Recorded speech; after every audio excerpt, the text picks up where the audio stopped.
à 7h21 sur Europe 1. Dimitri Pavlenko, c'est l'heure de retrouver Laurent Tessier. Bonjour Laurent. Il faut ouvrir votre micro. Non, si vous êtes ouvert, c'est bon. La France insoumise, Laurent, et le Parti socialiste, c'est pour vous le feuilleton de ces élections municipales.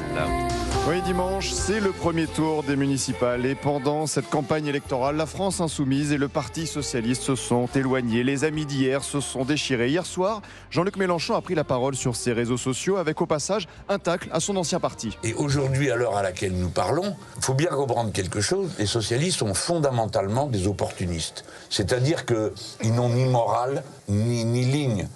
Et au même moment, Olivier Faure, le patron du PS, en avait marre hier soir d'entendre des questions sur la France insoumise et le second tour des municipales. Ma vie, notre vie, ne tourne pas autour de LFI. C'est quand même dingue que depuis 3 semaines, il y a une seule question qui nous est posée où qu'on aille, c'est LFI, pas LFI, Mélenchon, pas Mélenchon. Mais on s'en fout. En fait, c'est pas ça le sujet. Eh bien si, c'est un sujet qui va avoir lieu dès dimanche soir dans de nombreuses villes. Y aura-t-il des alliances, des fusions au second tour, par exemple à Nantes? Que fera la maire socialiste sortante, Johanna Rolland? Elle botte en touche quand on lui parle d'une alliance avec LFI. Comme l'écrivait Pascal Praud dans le JDD la semaine dernière, l'expérience montre que la soupe mélenchoniste est bonne quand il faut sauver sa peau. Et certains à gauche font déjà monter la petite musique de l'Union, comme la députée écologiste Sandrine Rousseau lundi sur Sud Radio. Jean-Luc Mélenchon est devenu infréquentable. Non, je ne pense pas qu'il soit devenu infréquentable, que LFI soit devenu infréquentable, et j'appelle la gauche au contraire à faire une union dans l'entre-deux tours pour le second tour et pour gagner des villes. Il y a quelques jours, le député PS Jérôme Guedj donnait son choix de vote dans le cas d'un second tour LFI-RN dans une commune. Je ne mets pas un signe égal entre le Rassemblement national et la France insoumise. Donc je préfère voter pour le candidat, quel qu'il soit, face au Rassemblement national. Même s'il est LFI. Je rappellerai à ces élus que selon un sondage publié ce matin, plus d'un Français sur 2 pourrait voter au municipal pour faire barrage à la France insoumise. Vous voyez le décalage, mais la soupe est bonne. Alors que se passera-t-il dès dimanche soir après le premier tour? Je mets de côté pour la semaine prochaine, Dimitri, cette déclaration du patron du PS, Olivier Faure, faite il y a quelques jours. Vous aurez noté que nous n'avons jamais été soumis aux insoumis.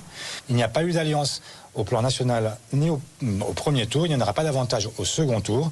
Et donc, vous êtes parfaitement informés.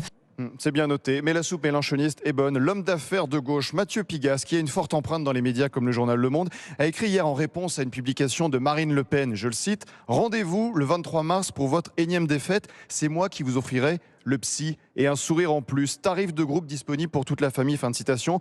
Donc oui, avec la gauche, tout est possible dimanche soir, tout est possible entre la France insoumise et le Parti socialiste pour conserver des villes. Reviens, on va vivre la main dans la main. Ça fait longtemps qu'on n'avait pas entendu Hervé Villard. C'est la base. Merci beaucoup Laurent Tessier, qu'on retrouve tous les après-midi sur Europe 1. De 16h à 18h, vous êtes le rédacteur en chef de Pascal Praud. Et vous, on parlera évidemment des municipales ce soir avec Pascal. Le numéro du standard, Anissa Dadi, pour participer à l'émission. C'est le 01 80 20 39 21, numéro non surtaxé, pour dialoguer tous les jours avec Pascal Praud de 16h à 18h. Allez, place au jeu.